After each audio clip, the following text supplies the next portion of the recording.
Welcome back to the Morning Scramble, everybody. I'm really excited about this next segment because, you know, when it comes to hormones, it seems like the women, we always get the wrath of it. Like, oh, my wife, I'm staying away from her this week because you know what time of the month it is. Whoop, whoop, whoop, or, you know, ink, ink, ink, whatever. But men have hormones too. Yes, they do.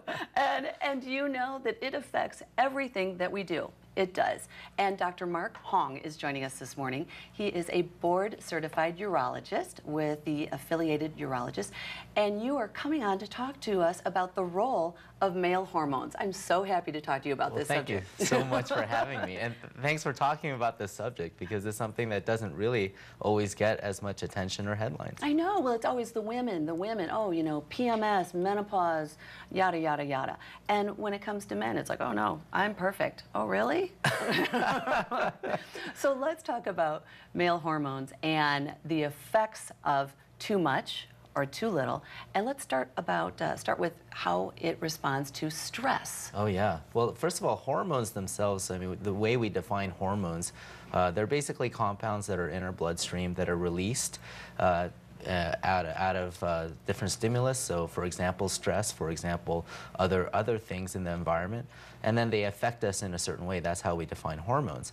Now, for example, in the situation of stress, you know, we're basically, you know, several hundred million years ago, we were little sea creatures, and as we came out of the sea and started walking, we developed responses to stress. So we've had these things ingrained in our bodies for millions of years.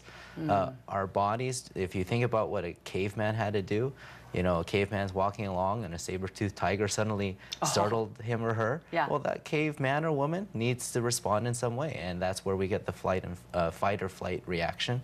And that's kind of the hormones that are released that makes you want to fight or flight. They've been ingrained in us for a long time.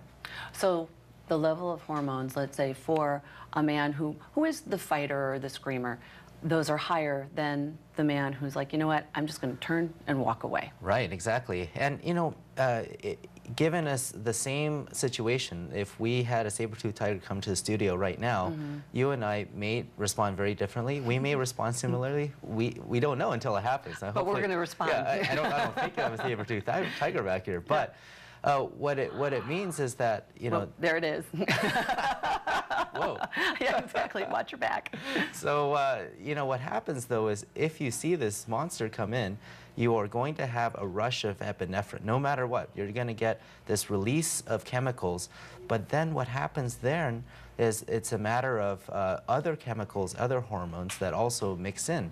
For example, oxytocin, which is known to be kind of the pair bonding or the nurturing hormone. People with natural higher levels of that, they may want to make friends with the saber-toothed tiger.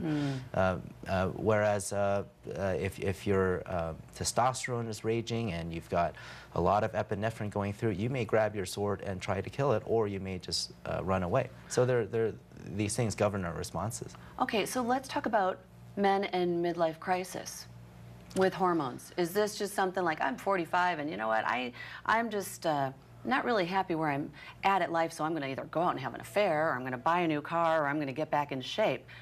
Do the hormones have an effect with that? Right. So hormones evolve with us as we age, and it's interesting because there's been some controversy in the medical world about the concept of male PMS, for example. Yes, I was going to ask you about exactly. And also this concept of what they call now andropause, which is the male equivalent of menopause.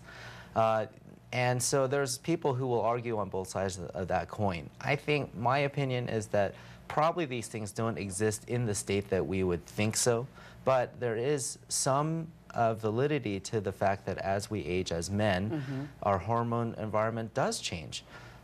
You know, as we get older, we may be more prone to cry in the movie theater. There are certain things that... sensitive.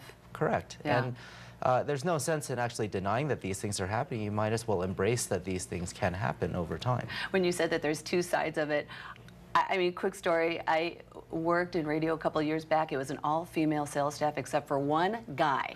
And his nickname was RuPaul because we all believed that he PMS'd worse than any of us. He would get, well, his panties in a ruffle over just the smallest things. So, I mean, I'm going to side with you that, yes, there was something going on there when it comes to the Right. hormones, right? Well, I mean, maybe RuPaul is using it a little bit as an excuse. I don't know. I don't know RuPaul, so I don't know. But I think that there certainly can be things going on hormonally, especially as we age, that can account for some behavior changes. Okay, well, and hormone therapy is becoming a big It's huge, business. right? Let's talk about that, and what are some of the options that are out there? Right. I mean, nowadays, actually, you can't watch a sporting event without seeing an ad for testosterone gel and things like that. So we should definitely talk about that, because there's still a lot of mystery surrounding it. There's still a lot of misinformation. I can tell you this much: hormone therapy for men, meaning testosterone therapy, is already a billion-dollar industry. It's been more than doubling for a very long time, year after year. Wow. And actually, the off-label uses are also accounting for quite a bit. For example, using testosterone in women for low libido in women. So not to mention, for example, here in Scottsdale, you see a lot of guys coming in and, well, look, they're in their 20s and they're complaining about low libido and low energy, and then they go on testosterone. I actually... That's not good. It's really not good. Well, especially in the sense of if you want to have children. So if you're a young male and and this can happen even if you go to your local over-the-counter type of testosterone supplement, is we don't really know exactly what's in that supplement. But the bottom line is, if you want kids and you're a man, using testosterone can wipe out your sperm production, Oh my gosh. possibly forever. And And we so- see that all the time. So And these young guys are going in there, they're getting this because they're thinking, oh, I'm going to go out this Friday night and I'm going to go and have some fun and really Right. enjoy myself.